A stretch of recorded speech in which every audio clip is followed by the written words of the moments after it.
pessoal, estamos de volta com mais um vídeo do nosso mini curso de programação em blocos. E no vídeo de hoje eu vou começar revisando a parte de condicionais com vocês e depois a gente vai entrar na parte de loops, que são os laços de repetição. Bom, hoje a gente vai usar basicamente na aula inteira a nossa apostila, já que foi usado pouco nas aulas anteriores, então hoje a gente vai usar muito ela. Então, vamos lá. Vou começar explicando para vocês sobre condicionais. Na verdade, isso já foi explicado nas aulas anteriores, então eu vou meio que revisar com vocês. Bom, condicionais é como fazer nosso computador tomar decisões usando os blocos mágicos, que são os chamados condicionais. É como se estivéssemos ensinando um amigo a seguir regras de um jogo divertido. Aqui tem um exemplo visual dos blocos de condicionais. Por exemplo, aqui tem uma menininha que está saindo de casa, é o início. Aí, se está chovendo, a condição do if se, e se for verdade, levar o guarda-chuva. Else, caso seja falso, que é o oposto do true, que seria verdadeiro, leve o óculos de sol. Ok. Aqui eu vou ler para vocês. O que são condicionais? São as perguntas que o computador faz para decidir o que fazer a seguir. Ou seja, são estruturas de controle que permitem que seu programa tome decisões com base em certas condições. E dependendo da resposta, que seria verdadeiro ou falso, o computador seguirá um caminho diferente. Ok. A gente já tinha visto isso, né? Agora eu vou mostrar para vocês um exemplo visual dos 3 blocos condicionais, que seria o if, o else if e o else. Aqui tem o if. A gente pode analisar só pelo desenho. As crianças estão brincando e se começar a chover, for verdadeiro, então vá para casa. Ok, de boa. Aqui a gente tem o else, que é o se não. A gente pode vir só no desenho e ver. Novamente, é uma continuação do primeiro desenho. Bom, aqui as crianças estão brincando e se começar a chover e for verdade, então vá para casa. Caso seja falso, então continue a brincar. Se existir um if e um else, é como se o programa tivesse um plano A e um plano B. É bem mais de boa também de entender. Aqui tem um bloco else if, que é o se não se. Vamos olhar só o desenho. Ok, aqui seria uma segunda condição. Por exemplo, as crianças estão brincando e se começar a chover e for verdadeiro, então vá para casa. Aí, se começar a chover, mas e sim ficar nevando, ou seja, estiver frio, for verdadeiro, então pegue um casaco. Agora, se nenhuma das opções forem verdadeira, ele vai executar o bloco de comando dentro do else, que é continuar a brincar. Ok? Ótimo. Condicionais está perfeito. A gente revisou e explicou nas aulas anteriores. Aqui a gente também explicou nas aulas anteriores. Então, eu vou falar para vocês agora sobre loopings. Aqui, vocês podem ver esse joguinho que foi criado dentro da apostila. Vocês podem fazer ele repetir. É bem divertido. Também tem os desafios na parte de condicionais. Tem o desafio 1, que é da água e do fogo, que a gente fez em sala de aula. Se você quiser fazer também, sinta-se à vontade. Tem o do labirinto, que é muito bacana também. E, por fim, um que você pode criar com a sua criatividade. São os 3 desafios da parte de condicional. Ok. Agora, a gente vai entrar em loops, que são os laços de repetição. Eu vou ler aqui para vocês. Bom, os loops são como as nossas rotinas. De segunda a sexta, você segue uma rotina de acordar e ir para a escola, certo? Nisso, você repete essa sequência de ações em uma certa quantidade de dias, ou seja, segunda, terça, quarta, quinta e sexta, em um determinado tempo, que seria os 5 dias. Nossa pausa seria os finais de semana, também com um tempo determinado, que seria o sábado e o domingo, 2 dias. Ok. Então, com isso, a gente percebe que a gente vive num loop, certo? De segunda a sexta você vai para a escola, tem uma pausa de 2 dias, que seria os finais de semana, e você continua fazendo isso. Por exemplo, se você estiver no ensino médio, você continua fazendo isso durante 3 anos, que seria seu primeiro ano, segundo e o terceiro.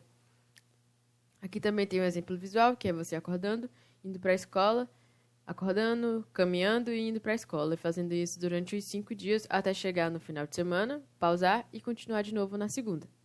Ok, deu para entender o conceito de loop. Agora aqui tem uma pergunta. Aqui a gente fez trazendo um exemplo para a gente, para a nossa vida. Então agora a gente vai ver na programação. Na programação, assim como no cotidiano, é usado quando queremos que o computador faça a mesma coisa várias vezes. Para isso, utilizamos algo chamado loop. Agora, vamos ver como cada tipo de bloco sobre loops funciona. Bom, no MakeCode existem muitos blocos de loops. Então, a gente detalhou um por um aqui na apostila e no final, embaixo de todos esses blocos, tem um resumozinho em tabela do que significa cada bloco, para quando vocês estiverem no MakeCode, não precisarem ter que ler a apostila toda encontrando o bloco que vocês querem. Lá no final vai ter um resumo bem detalhado com o bloco que você está procurando e bem enxutinho. Então, vamos continuar. Um dos blocos mais importantes, que é o onStart, a gente vai começar por ele. Este loop define o que deve acontecer quando o programa começa. Ele é o pontapé inicial, usado para iniciar variáveis, comandos, tudo. Tudo é iniciado a partir dele. Bom, um exemplo do cotidiano. Imagine que ao acordar, a primeira coisa que você faz é lavar o rosto. Aqui vocês podem ver a imagem do bloco e um exemplo visual. Assim como assim como nos condicionais, aqui também vai ter um exemplo visual para qualquer bloco. Todo bloco que existir vai ter um aqui, então vocês podem vir ver.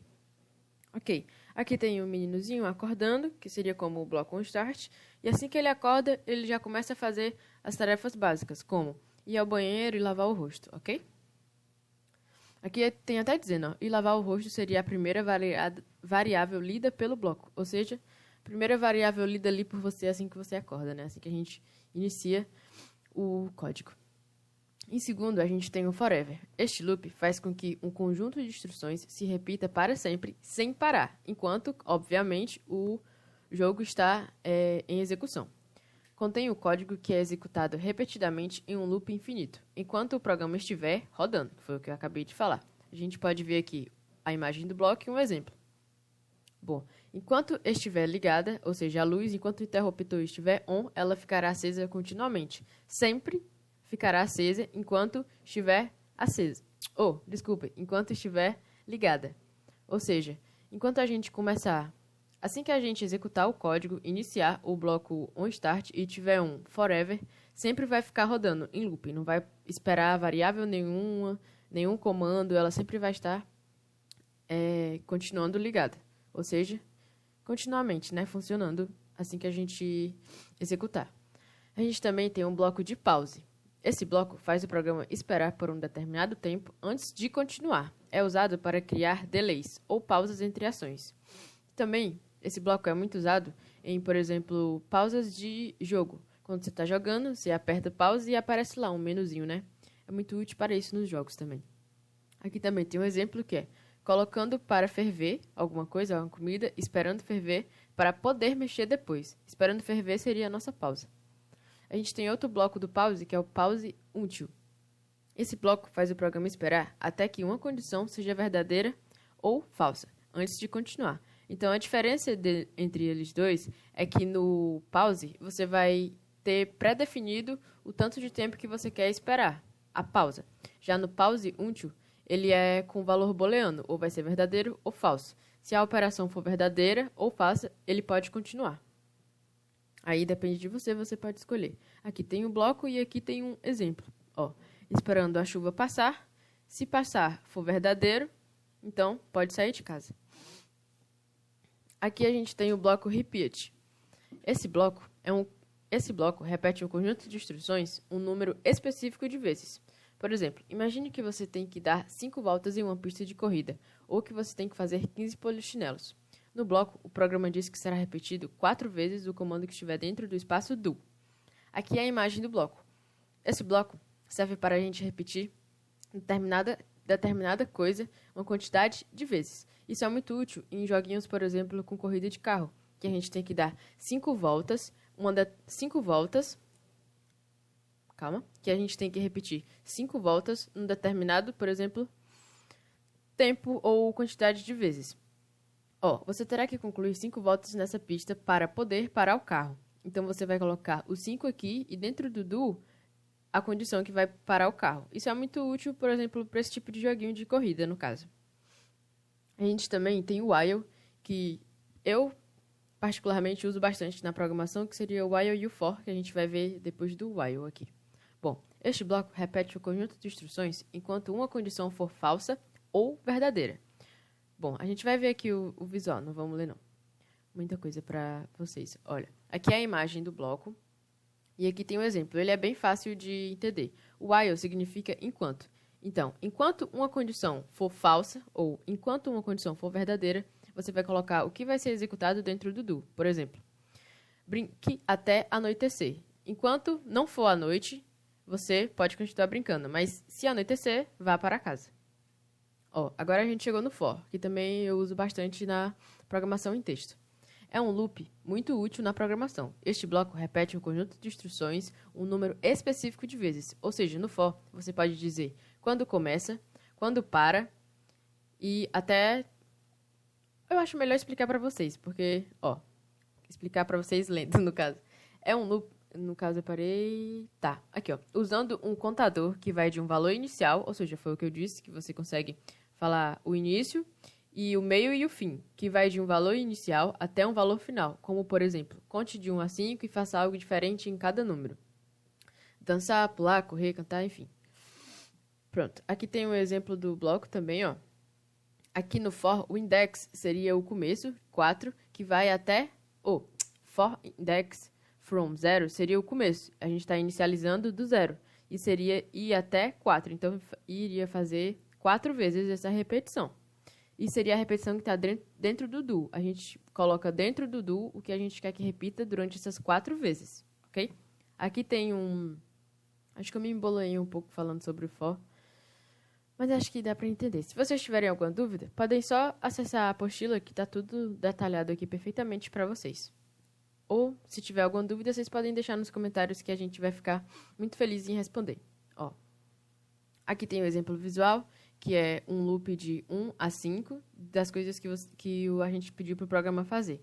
1, dançar, 2, pular, 3, correr, 4, cantar e 5, sentar. No vaso aqui. Enfim, agora a gente tem o for element. Este bloco repete o conjunto de instruções para cada item em uma lista. Por exemplo, imagine que você tem uma lista de coisas a fazer e vai marcando cada uma delas conforme for completando. E dentro da caixa list, que é essa daqui, você adiciona a lista que criou anteriormente no programa. A gente pode ver um exemplo visual aqui. Ele será repetido um conjunto de instruções para cada item da lista. Por exemplo, você faz uma lista e em cada item vai ser repetido um conjunto de instruções. Ele é como se fosse um for dentro de um for.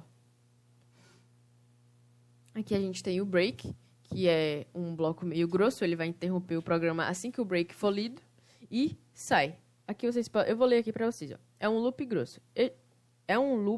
grosso. Este bloco interrompe o loop e sai dele imediatamente. É usado para sair de um loop antes que ele termine naturalmente. Aqui tem a imagem do bloco e aqui tem ele visual. Vou ler aqui o desenho para vocês. Você quer achar um cubo mágico e para de procurar assim que acha ele. Então, você tá procurando aqui o cubo mágico e assim que acha ele, o programa para a execução e já dá a saída para você, que seria cubo mágico achado, por exemplo. Então, ele serve para isso. Ele, economiza até as linhas do código, porque assim que você acha ou executa o que você quer e tem um break, você não precisa mais executar as outras linhas de código, entendeu? Aqui a gente tem o continue, que é basicamente a tradução do bloco, que é para continuar. Este bloco pula o resto das instruções no loop, ele interrompe a interação atual do loop e passa para a próxima interação. Aqui a gente tem a imagem do bloco e um exemplo dele visual, que seria contando nos dedos. Esqueci, aí você está contando nos dedos. Por exemplo, 1, 2, 3, 4, 5. Só que você esquece um número e começa a contagem novamente. Então, ele para a execução e continua de novo, iniciando ou fazendo o que você colocar no bloco, né, no caso, abaixo do bloco. Bom, esse aqui foi o último bloco. Acho que deve ter uns 10 ou 11, não sei. Aqui tem onde achar os loopings, né, na apostila, bem direitinho. E aqui está a parte da tabela em resumo de todos os blocos que eu falei para vocês, Quando vocês precisarem ver um bloco, é só vocês verem essa tabelinha, que aqui tem todos, só que mais enxutinho. Deixa eu contar quantos blocos são. 1, 2, 3, 4, 5, 6, 7, 8, 9, 10. São 10 blocos. Então, a gente fez assim para ficar melhor para vocês. Aqui na parte de loops, também tem como inserir loops no nosso joguinho. É a continuação de condicionais. Vocês podem fazer, é bem bacana. Muito legal. E também tem os desafios na parte de loops. Tem 3, que seria o jogo da cobrinha, muito bacana. Aconselho vocês a fazer, é bem divertido. Tem o da corrida, como eu citei o que a gente pode usar lá, né? Vocês lembram que eu falei de um bloco que dava para usar como o jogo da corrida? E o jogo da memória. Acho que, na minha opinião, o mais difícil seria o da memória. Vocês podem fazer os 3. E abaixo aqui só tem a estrutura do desafio final, que a gente comentou com vocês.